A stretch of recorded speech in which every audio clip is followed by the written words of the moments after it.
The real reason Fergie never truly left Prince Andrew is a story far more complex than headlines have ever revealed. For decades, the world has watched Sarah Ferguson stand beside the Duke of York through scandal, financial ruin, public humiliation, and one of the biggest royal controversies in modern history. Many have asked the same question: why would she stay? Today, we uncover the deeper motives, the hidden loyalties, and the strategic decisions that kept Fergie firmly tied to Prince Andrew long after their divorce. When Sarah Ferguson married Prince Andrew in 1986, it looked like a modern fairy tale. The charismatic redhead and the Queen's second son captured public attention instantly. The wedding at Westminster Abbey was broadcast around the world, and Fergie quickly became one of the most photographed women in Britain. She was lively, relatable, and brought an energy that contrasted with the more reserved royal atmosphere.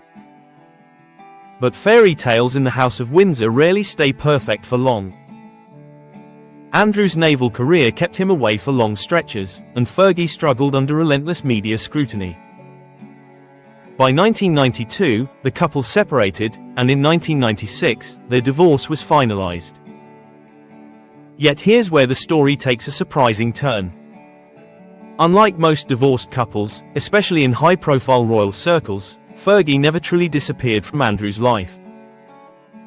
They continued living together at Royal Lodge in Windsor. They appeared publicly united at family events. They co-parented Princess Beatrice and Princess Eugenie with remarkable harmony. Even after the divorce, insiders described them as closer than many married couples. So what was really going on? One key factor is loyalty.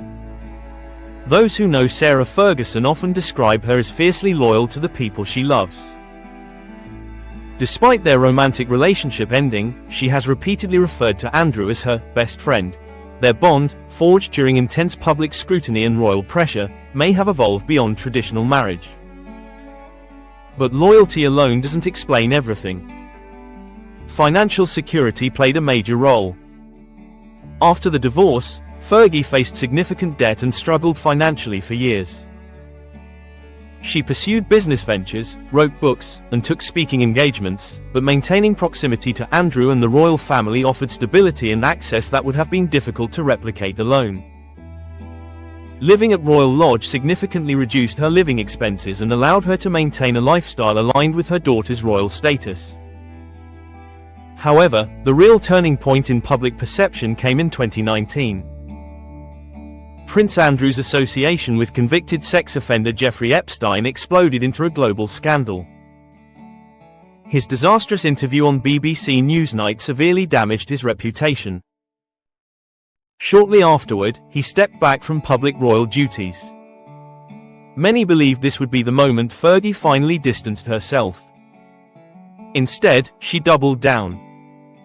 She publicly supported him, praised his character, and stood by him during one of the most turbulent periods of his life.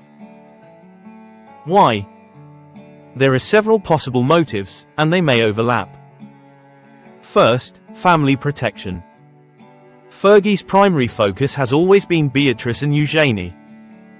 Any further collapse of Andrew's public standing could deeply affect their futures. By presenting a united front, Fergie may have been attempting to stabilize the family narrative and shield her daughters from additional fallout. Second, strategic alignment. Within royal circles, image management is everything.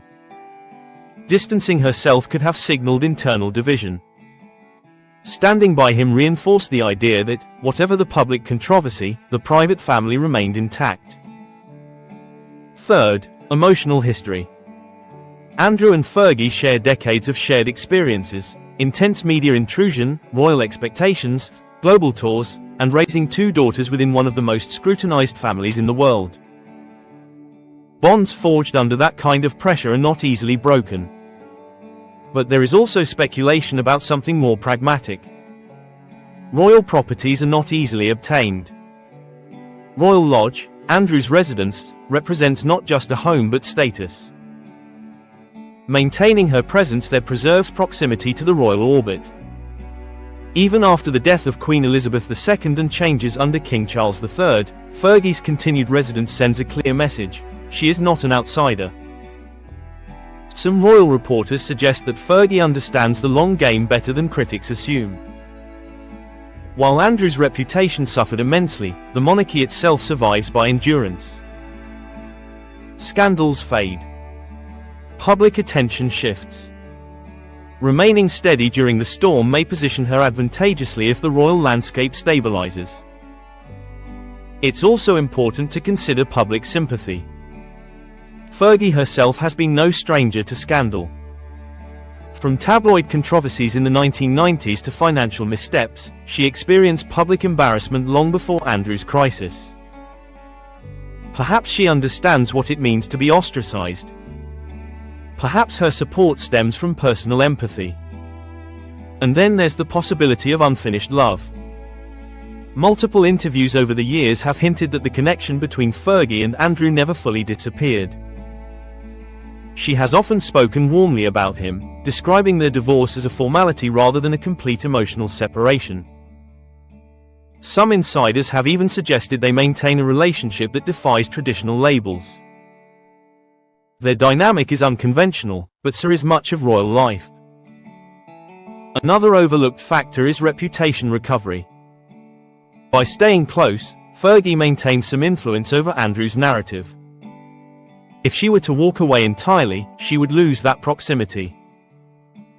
Her visible support allows her to shape the tone of public appearances and reinforce a softer image of him as a father and private individual rather than solely as a controversial public figure. There is also the matter of shared adversity. When public figures endure scandal, isolation can become overwhelming. In moments when many distanced themselves, Fergie remained. That solidarity strengthens bonds in ways outsiders rarely understand. Critics argue that her loyalty is misplaced. Supporters argue that loyalty in difficult times reveals true character. The truth likely exists somewhere in between. The royal family operates under pressures few can fully grasp. Titles, expectations, hierarchy, and legacy intertwine with personal relationships.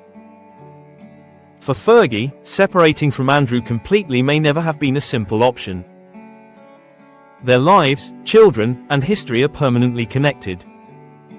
And as public interest in royal drama continues to surge, particularly in the era following Queen Elizabeth II's passing, every move by senior royals and their extended circle is analysed intensely.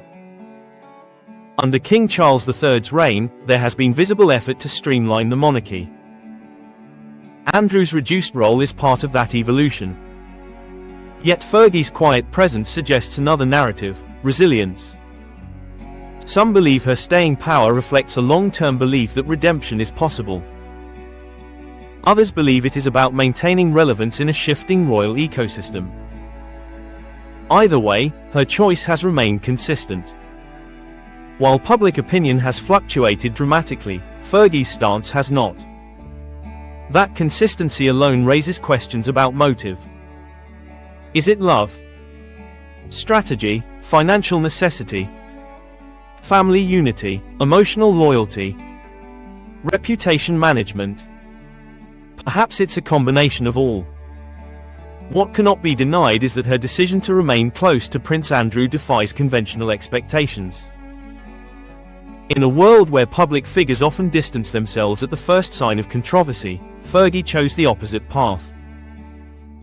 And that choice continues to fascinate royal watchers. As the monarchy moves forward under new leadership, the future of Prince Andrew remains uncertain. Legal settlements have closed certain chapters, but public scrutiny lingers. Through it all, Fergie remains by his side. The royal story is never just about crowns and ceremonies.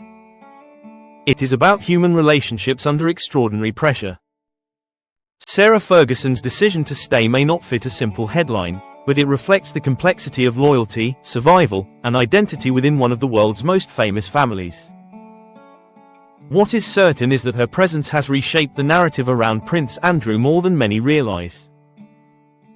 And perhaps that has been her quiet strategy all along. If you found this deep dive into royal dynamics revealing, make sure to like this video, subscribe to the channel and turn on notifications so you never miss the latest royal analysis and insider insights.